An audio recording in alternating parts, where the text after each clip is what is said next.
До крајот на неделава се очекува да се реши проблемот со водата во Гостивар, изјави премиерот Христијан Мицкоски.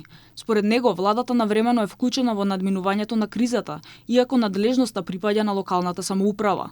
Сепак, тој очекува крај на кризната состојба, доколку сите активности се реализираат според предвидената динамика.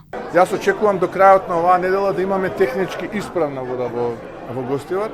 Сега треба да се пристапи кон целосно, би рекол, перење на системот, за да може да добиеме вода која што ќе има нормални граници на хлор и која што ќе биде добра за техничка употреба. А ако секако што биде, планот е кон крајот на идната недела таа вода да биде добра и за пиење. Лидерот пак на СДСМ, Венко Филипче, не престанува да ја обвинува владата дека не реагирала навреме и побара одговорност за состојбата во која се најдоа гостиварци. Според него, ситуацијата во Гостивар ја прикажува неефикасноста и нефункционалноста на власта. Ова што се случи во Гостивар само еден од показателите и најдраматичниот доказ за тоа колку системот е оштетен и лошо се менаџира од страна на оваа власт.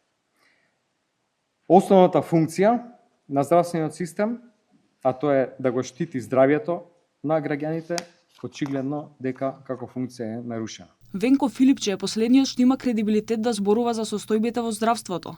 Социјодемократскиот сојуз нема право да зборува за здравството. Социјодемократскиот сојуз за нивните 7 години власт направи скандали кои граѓаните ги плаќаа со своите животи, му одговорија од владеачката ВМРО-ДПМН. Во меѓувреме, коалицијата Влен го обвини Арбен Таравари за неисполнети ветувања поврзани со решавањето на долгогодишниот проблем со водоснабдувањето во Гостивар и побара од него да понесе политичка одговорност. Според нив, ниту едно ветување на локалната власт не било исполнето.